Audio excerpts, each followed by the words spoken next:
আপনার কি 5,000 ফ্রেন্ড পূর্ণ হওয়ার পরে আবার ফ্রেন্ড রিকোয়েস্ট আসছে, তাহলে সেই সেটিংটি বন্ধ করার জন্য একটি সেটিং করা লাগবে। সেই সেটিংটি দেখিয়ে দিচ্ছি, আপনারাও সেটিংটি করে নেবেন। 5,000 পরে আর ফ্রেন্ড রিকোয়েস্ট আসা বন্ধ হয়ে যাবে। স্ক্রিনের দিকে লক্ষ্য করুন, সেটিংটি দেখিয়ে দিচ্ছি আপনাদের জন্য।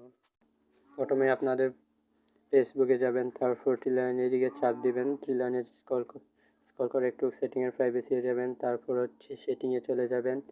সেটিংয়ে যাওয়ার পরে একটু লোডিং নিচ্ছে, তারপরে যে টালার মতো প্রাইভেসি এখানে চাপ দিবেন, প্রাইভেসি চেক। তারপরে লেখা আসবে how people can friend you on Facebook, তারপর এখানে চাপ দিবেন। এখানে চাপ দেওয়ার পরে একটু লোডিং নিচ্ছে, তারপর কন্টিনিউ এ চাপ দিবেন। তারপরে যে এভরিওয়ান, এখানে এভরিওয়ান সবারই থাকবে। তারপরে যে নিচে 3 নাম্বার অপশন এখানে দিবেন, তারপর নেক্সট বাটনে চাপ দিবেন। আবার এই যে এই দুইটাও সেম করা লাগবে, যে এডিট অপশনে চাপ দিবেন। এডিট অপশনে চাপ দিয়ে আবার এই যে 4 নম্বর এখানে আবার সেটা অন করে দিবেন। 2 নাম্বারও যেটাই অন করে দিবেন। এডিট অপশনে চাপ দিয়ে 4 নম্বরটি সিলেক্ট করে নেবেন, তারপর হলো নেক্সট দিবেন। তারপর এটা অফ করাটা অবশ্যই অন করে নেবেন। তারপরে হচ্ছে রিভিউ করে নেবেন।